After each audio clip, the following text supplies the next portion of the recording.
Pemirsa, polisi masih menyelidiki kasus kericuhan berujung penganiayaan terhadap prajurit TNI yang dilakukan rombongan pengendara motor gede di Bukit Tinggi, Sumatera Barat. Kasus penganiayaan tersebut membuat warga di sekitar lokasi kejadian trauma.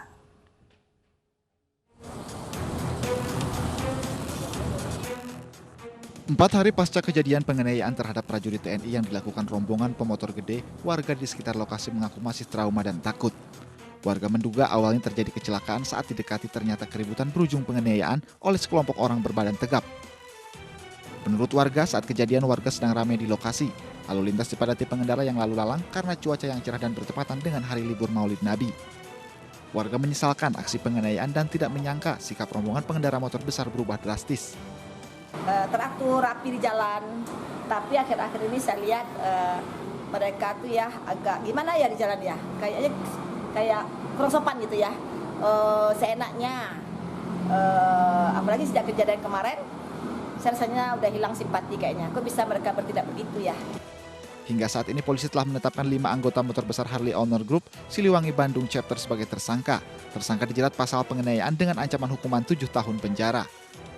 Dari Bukit Tinggi, Sumatera Barat, Wahyu Sikumbang, iNews melaporkan. Dan pemirsa, untuk membahas lebih lanjut sudah bergabung bersama kami Om Indro Warkop, pendiri Harley Davidson Club Indonesia. Selamat sore, Om Indro. Selamat sore, Mbak. Iya, Om Indro, kami ingin minta tanggapannya nih terkait dengan kasus yang terjadi, pertikaian yang melibatkan anggota klub motor gede. Kalau Om Indro sendiri melihatnya bagaimana terkait kasus ini? Saya sebetulnya nggak kepengen mengomentari kejadian itu. Karena gini, saya nggak tahu persis sebetulnya awal mulanya seperti apa. Yang saya tahu ada rombongan yang tercecer gitu ya. Tapi begini, saya melihatnya justru dari kacamata manajemen touring. Jadi bagaimana pengaturannya, bagaimana satu persatu pengaturan per anggotanya seperti itu. Di sini kalau saya ngelihat memang kececeran gitu dan Maksudnya tercecer seperti memang, apa, Om Indro? Kenapa? Maksudnya tercecer seperti apa? Berantakan begitu? Ya kan, ini yang keributannya ini kan rombongan yang tertinggal dari rombongan pertama kan. Baik. Ya Artinya kan? seharusnya kalau sedang touring ini kode etiknya atau mungkin do and don'ts-nya memang seharusnya tetap bersama-sama, Om Indro. Ada aturan tidak tertulisnya mungkin? Bukan seperti itu saja. Tertulis ada dan banyak sekali aturannya, tetapi secara garis besar, secara manajemen konvoy atau secara safety riding instruction kayak gitu ya, itu ada beberapa panduan.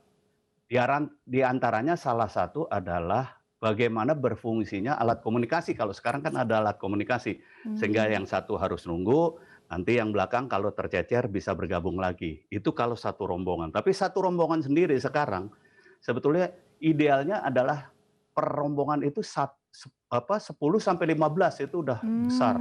Mengingat apa?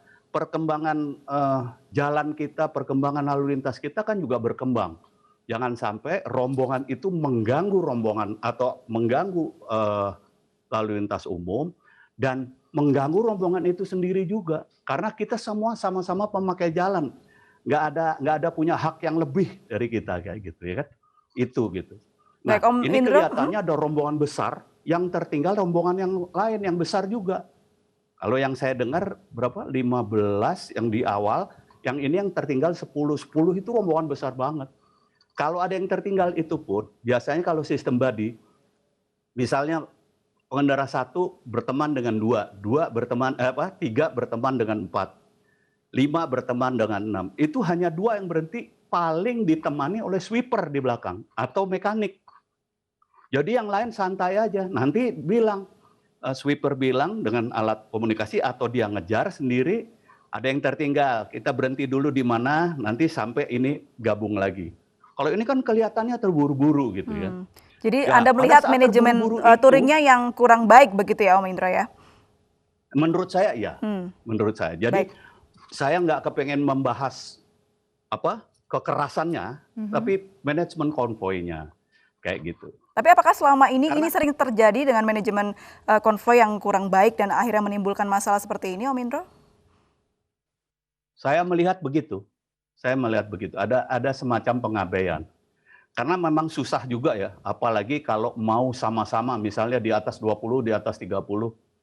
Kalau buat saya untuk saat-saat sekarang ini dengan kondisi jalan, dengan kondisi lalu lintas, itu akan berat banget. Kecuali acara negara ya, itu sudah disurvey dan sudah clear, sudah istilahnya ya sudah disurvey bahwa ini jam sekian benar-benar dikosongkan. Tapi ya susah lah kalau itu sih. Ya, Om Indro, kejadian ini semakin meng-highlight stigma arogansi begitu ya pada pengendara motor gede. Mungkin dari Om Indro sendiri saran yang ingin diberikan supaya ke depannya juga kejadian-kejadian seperti ini tidak kembali terulang.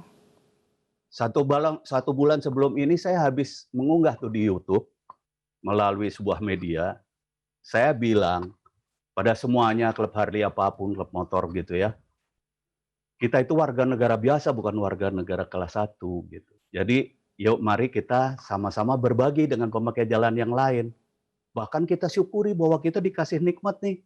Punya hobi seperti ini yang setiap orang sebetulnya kepengen tapi yang nggak bisa tercapai. Oleh karena itu kita justru harus mensyukurinya dengan apa? Yuk kita berbagi pada pemakai jalan yang lain. Itu yang saya ucapkan sebulan sebelum kejadian ini. Jadi ya saya tetap berpikiran seperti itu. Di samping juga yuk kita perhatikan prinsip-prinsip safety riding, baik itu perorangan maupun bergrup atau berkelompok. Itu yang mungkin saya ingin sampaikan buat teman-teman semua. Baik, terima kasih Om Indro Warkop, pendiri Harley Davidson Club Indonesia sudah bergabung dan berbincang bersama kami di Ayu Sore.